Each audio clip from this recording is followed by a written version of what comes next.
is that you can go from 1, 2, 3, all the way up to 7. And if people always react the same way. And so element 3 is called the follow down. And as soon as someone starts falling then, they have two options. They are either going to get back to their feet, because in competition, etc., people usually don't want to lose points this way, or they're going to play guard. Both require usage of the legs. And so as you're falling there, why would I let you have your legs back? Because those are the things that are going to happen. You're either going to use your legs to play guard, or you're going to use your legs to stand up. And if we go back to the previous drill, so the thing that we talked about right at the beginning of how do you pass a guard and hold someone down at the same time, one of the side effects of that, once you have people do that drill quite a few times, is that they start denying guard with how aggressive and urgent they are with attacking the legs. So if we repeat that drill again, and so we're going to have Irene in guard, and Ryan is upright. And so as Irene's not going to play guard, as we talked about earlier, she's just going to get to her feet. So the complexity is she's going to stand up. So we're going to start with a base level of intensity. So Ryan's going to try and pass the side control or mount, and Irene's just going to start standing. So tap and bump and go. So she gets straight up there. He has to engage upon her. Again, we're going to keep a low intensity right now, so she can just get back to her feet.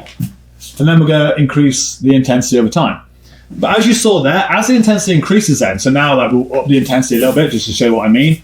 So she's going to jump straight to her feet. He comes straight in on the legs. Go again. So this time, like, lower the intensity a little bit, and you'll go engage straight up on the legs. So go again. Yeah, you went and attacked straight the legs straight away. Now, and this is what I mean. This is why, like, testing these ideas. I want Ryan to treat Irene like she's going to stand, but I don't want Irene to stand. I want her to play guard. So you go tap and bump. She's going to try and play guard in some capacity, like, half guard or whatever.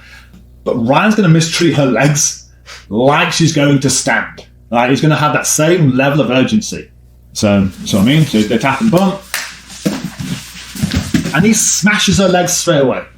He didn't give her space or anything like that. He just went, no, you're going to use your legs. I need to smash your legs. And we can do that straight from the beginning. So the idea of the follow down is as soon as they start falling, we know what their next move is. They need to use their legs. And so if we go from standing there, so at this point, they're going to start from element 2, so they're going to already have connection. So Ryan's going to get into like a double leg situation, for example, or a single leg, either or. And as they start falling, I want Irene to either stand or play guard, one of the two options. And I just want Ryan to follow her down and treat her legs like they're going to stand. So he's just going to smash her legs all the way in. And let's see if you can pull either one off. So you're going to go, so you're going to allow the takedown, and then, so try and play guard together.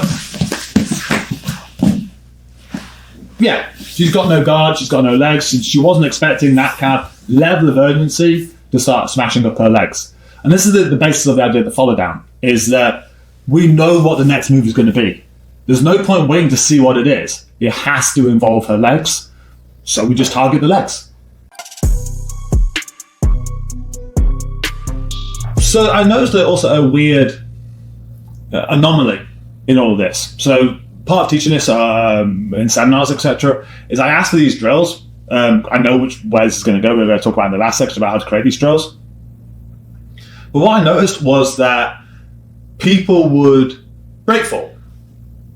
And that's something we, a lot of us get taught in warm-ups, etc. And it does make sense if you're being judo thrown, if there's high amplitude throws, in that, especially if there's like terrible matting, imagine like kind of the old straw mats, etc. You're going to have to put that break fall in to make sure you don't like get murdered, essentially. But that's not the same with low amplitude takedowns like this. And jiu-jitsu is a lot more scrambling, especially because we use a lot of like double legs, single legs, like leg attacks. We're not really massively into the judo throws, who no idea why. But people still put the break fall in. And that created a weird anomaly in that if people go for the break fall, they purposely land on their shoulders, which makes it easier for them to be held down. At the same time then, if you're kind of expecting your students, your training partners to do break falls, you don't have to follow them. In that, so if I do like that kind of similar thing to Ryan, in that if I go for that same kind of takedown,